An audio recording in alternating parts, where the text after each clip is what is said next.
Right? How about that? Oh, thanks.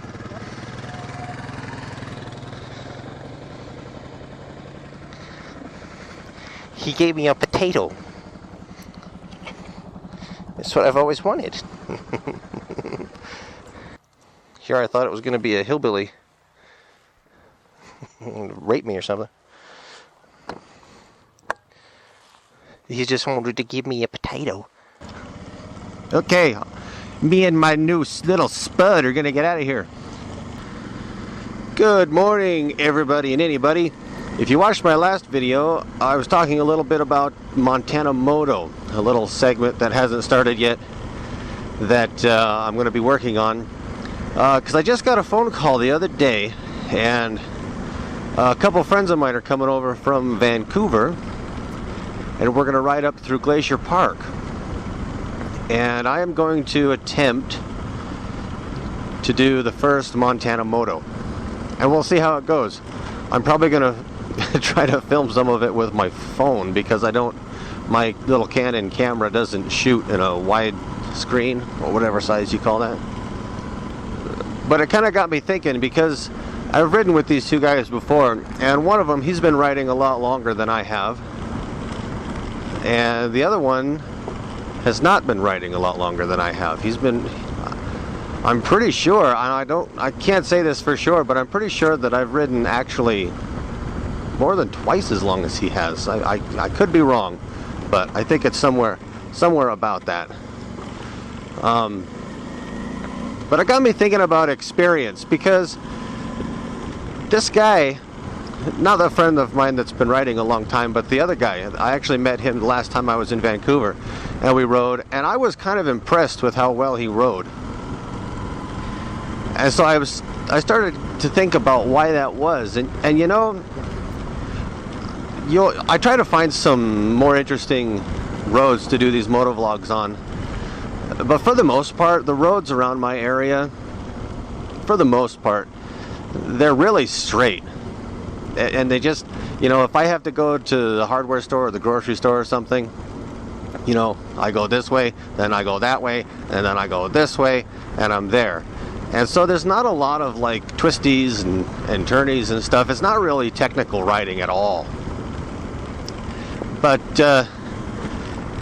if anyone's ever been to Vancouver, they'd know that you know, there's quite a few twisty roads over there, and the riding is more technical. And this other guy, who hasn't been riding as long as I have, he does pretty good, and it's because he gets to ride around in that environment. I use that word a lot, don't I? It's because he gets to ride around in that town, or has to ride around in that town, really. So because of that, you know, I've ridden for so long, but I actually haven't improved as a rider. I've kind of like peaked as a rider, whereas in Vancouver, he's been able to progress. And it's actually kind of neat. When we went out riding up in the mountains while I was over there, I almost wiped out because I was having a blast. And we were, you know, going up through the twisties and stuff, and I just about wiped out. And it was a little bit frustrating, but, you know, I got over it. It seems very typically that people will measure their experience in years. You know, how many years have you been riding? How many seasons have you been riding? Things like that. And, you know, it really becomes irrelevant when you really think about what you're actually riding.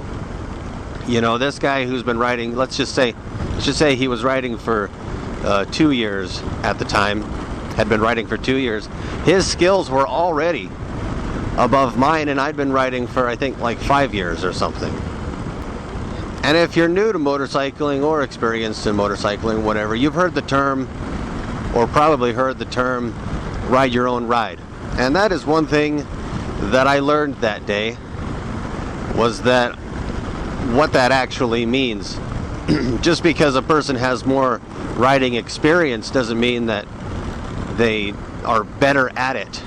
You know, my buddies over there, they're so in tune to their bike because of all of these twisties and turnies that they're doing, that they're just always on top of their game.